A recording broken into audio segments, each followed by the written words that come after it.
Hello my fellow paint monsters, how are you doing today? My name is Aga and this is Hungry for Paint, a channel about handmade watercolor paints. Today I want to present to you paints from Poems About You. I've been eyeing these for quite a while now and finally was able to snag 13 colours several weeks ago. I've been very much looking forward to getting these as I've heard very good things about these watercolours, and I must say that I'm not disappointed at all. Actually, I was very impressed when I tried them for the first time. The first thing that draws your attention is the packaging, which is incredibly elegant and looks very professional. There was a little swatch card to place in the lid of the tin with Poems About You embossed on it, as well as another Poems About You card to use however you want, and a sheet of handmade watercolor paper that looks absolutely amazing. It's very thick and it's gorgeous. The paints themselves were wrapped beautifully, but it was when I actually tried them and swatched them that I really was wowed.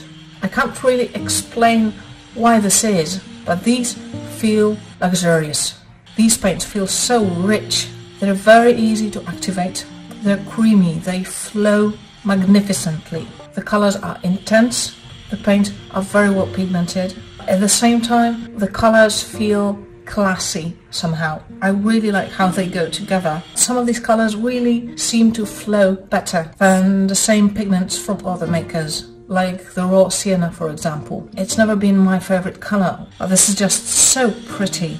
And I was very curious to try Red Earth and Cobalt Purple Tyrian. Red Earth seemed to have this amazing granulation and color separation effect, and it really does. And you might have heard about Tyrian Purple if you've read anything about the history of color. It used to be made in Roman times. It was extremely expensive. To make just an ounce of this pigment would take millions and millions of shellfish, and actually the color was so smelly to make that the vats in which it was made had to be placed outside of the city because the odor was just unbearable. If I remember correctly, there was a time when only the emperor and his family were allowed to wear clothes of this color. So yeah, if you have a chance, try and read up on this Tyrian Purple. It's a very interesting color. Obviously, this has not been made the traditional Roman way. It's a cobalt paint, but still it feels amazing to be using even an imitation of this color. A lot of the colors from Poems About You are pretty subdued. There are several that are super vibrant, like the Mayan Yellow or the Vermilion, and Phthalo Blue to an extent, but not as much. And the Phthalo Blue is, by the way, lighter than what I'm used to. I've been using Phthalo Blue by Daniel Smith, and this looks quite a lot lighter. But I think it's going to be a great mixer anyway. I hope I'm going to be able to show this to you next week. And I was also very curious about Viridian. It looked like it could be a nice mixing color, so you're definitely going to see that next week as well. The indigo from Poems About You is probably my favorite indigo at the moment. It's a pretty cool shade. It flows extremely well.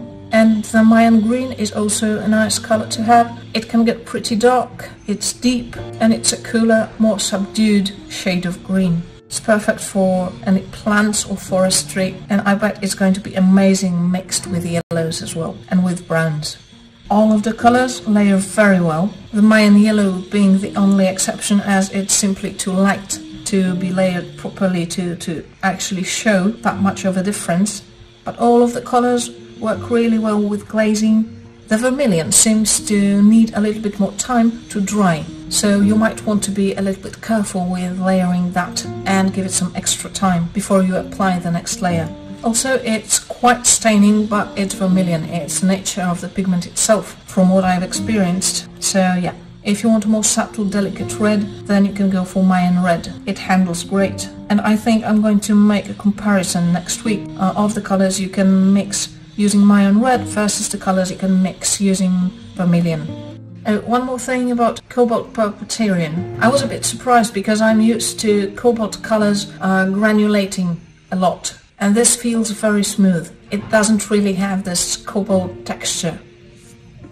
These paints don't rub off at all The binder is very strong. They don't feel like they have any particles in them, so there's nothing to rub off really. They don't transfer to other pages in your sketchbook either, apart from vermilion. Vermilion does. Vermilion stains as hell. It just does that, so no surprises here. The red earth might stain slightly, but it shouldn't be significant. So personally, I didn't notice that when I was using it in my sketchbook. I just saw when I rubbed it on the paper that it stained my finger a little bit, but if you're not putting your sketchbook through anything extreme, I think you'll be perfectly fine. Careful with vermilion, other than that you're good to go. Okay, so summing up, the watercolors from Poems About You are extremely high quality. They feel great on the paper. They feel very rich and very luxurious, so it's something you might want to get if you really want to treat yourself. By the way, these are definitely not the most expensive watercolors I got, but they handle better than quite a lot of the most pricey ones I own. So I definitely say these are good value for money. These are available both in sets and as single pens,